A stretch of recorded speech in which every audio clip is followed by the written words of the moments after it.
सोमती अमावस्या सोमवार की कथा इस प्रकार है। एक साहूकार के 7 बेटे, 7 बहुएं और एक बेटी थी। साहूकार के घर एक जोगी भिक्षा लेने को आता तो साहूकार की बहू भिक्षा दे देती। जब कभी भी साहूकार की लड़की भिक्षा लेकर आती तो जोगी भिक्षा नहीं लेता था। वह कहता था कि लड़की तो सुहागन है पर भाग्य में दुहाग लिखा है। यह बात सुनकर लड़की सूखने लगी। माँ ने पूछा, बेटी तुझे किस बात की चिंता है? वह लड़की बोली कि एक जोगी भिक्षा लेने को आता है। वह कहता है कि सुहागन तो तेरे भाग्य में दुहाग लिखा है। यह बात सुनकर माँ बोली, इस जोगी की बात मैं सुनूंगी। अगले दिन माँ छुप कर बैठ गई। जोगी भिक्षा लेने आया, लड़की भिक्षा देने लगी। आज भी जोगी ने वैसा ही बोला। इतनी बात सुनकर माँ निकल कर आई और बोली, एक तो हमें तुझे भिक्षा देते हैं, ऊपर से तू हमें ही गाली देता है। जोगी बोला, मैं गाली नहीं देता, सच्ची बात कहता हूँ, इसके भाग्य में ऐसा ही लिखा है। तब माँ बोली, अगर तुझे इतना ही मालूम है तो इससे बचने का उपाय भी मालूम होगा। जोगी बोला, 7 समुंदर पार एक सोना धोबिन रहती है जिसने सोमती अमावस्या कर रखी है।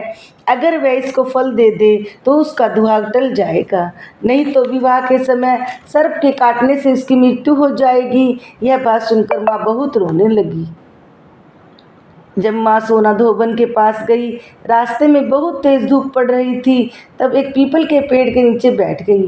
पेड़ पर गरुड़ पंखनी का बच्चा रहता था, जिसे सांप डसने आया तो साहूकारनी ने सांप को मार दिया और बच्चे को बचा लिया।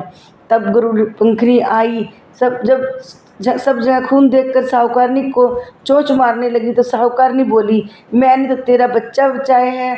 अब गरुड़ पंखनी बोली, तूने मेरे बच्चे को बचाया है सो कुछ मांग ले। साहूकारनी बोली, पहले वचन भरो। गरुड़ पंखनी बोली, मैं तुझे वचन देती हूँ। अब साहूकारनी बोली, मुझे 7 समुंदर पार सोना धोबिन के घर पर छोड़ दो। अब गरुड़ पंखनी ने उसे सोना धोबन के घर छोड़ दिया। वहाँ जाकर साहूकारनी ने सोचा, अब मैं इसको कैसे बनाऊँ। सोना धोबन के घर 7 बहुएं थी जो कि घर का काम करने के लिए आपस में रोज लड़ती झगड़ती रहती थी। रात को जब जो सो जाते तो सोना धोबन के घर आ जाती, उसका सारा काम कर देती, दिन से निकलने से पहले ही चली जाती।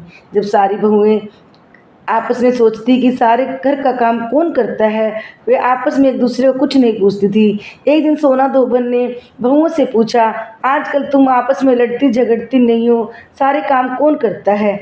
अब बहू बोली, काम तो हमको ही करना पड़ता है, इसके लिए लड़ाई करने से क्या फ़ायदा। सोना धोबन ने सोचा, आज मैं देखूंगी कौन बहू कितना काम करती है। रात को देखा एक औरत आई, सारे घर का काम कर जाने लगी। सोना धोबन ने पूछा, तू कौन है, तुझे क्या चाहिए? साहूकारनी बोली, पहले वचन भरो। तब सोना धोबन ने उसे वचन देती है। अब साहूकारनी बोली, मेरी बेटी के भाग्य में दुहाग लिखा है, सो तू चल कर उसे सुहाग दे दे, क्योंकि तू सोमती अमावस का व्रत करती है। सोना धोबन अपनी बहू बेटी से बोली, मैं उसके साथ जा रही हूँ। पीछे से तुम्हारे पिताजी मर जाए तो केवल तेल के कुप्पे में डाल कर रख देना।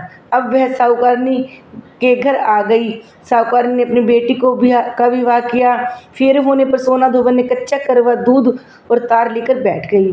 थोड़ी देर में सांप आया, उसने लड़के को डसने लगा तो सोना धोबन ने करवा आगे करके तार से सांप को बांध दिया, लेकिन डर के मारे सांप मर गया। जब सोना धोबन ने उसे सुहाग दिया और बोली, जितनी अमावस मैंने करी है उन सब का फल मैं तुम्हें देती हूँ। साहूकार की बेटी को जो आगे करेगी वो मुझे आगे मिलेगा, उनका फल मेरे पति और बेटे को मिलियो। सब कोई सोमती की जय जय बोलने लगे। सोना धोबन जानने लगी तो साहूकारनी बोली, कुछ मांग ले, तूने मेरे जमाई का जीवन दान दिया है। वह बोली, मुझे कुछ नहीं चाहिए। यह कहकर चली गई।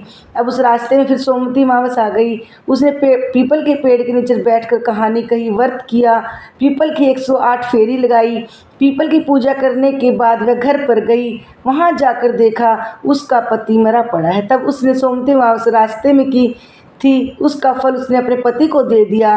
अब उसका पति भी जिंदा हो गया। सब कहने लगे तूने क्या किया है जो यह जिंदा हो गया। तब वह बोली मैंने कुछ भी नहीं किया, रास्ते में सोमवती अमावस आई थी, मैंने उसकी पूजा करी, व्रत किया, 108 फेरी पीपल की लगाई, सारी नगरी में ढिंडोरा पिटवा दिया। जब कोई सोमवती अमावस की पूजा करियो, व्रत रखियो, 108 फेरी पीपल की लगाइयो। हे सोमवती अमावस, जैसे आपने साहूकार की बेटी को सुहाग वर दिया वैसा सबको देना। बोलो सोमवती अमावस की जय। Thanks for watching. Subscribe for more videos.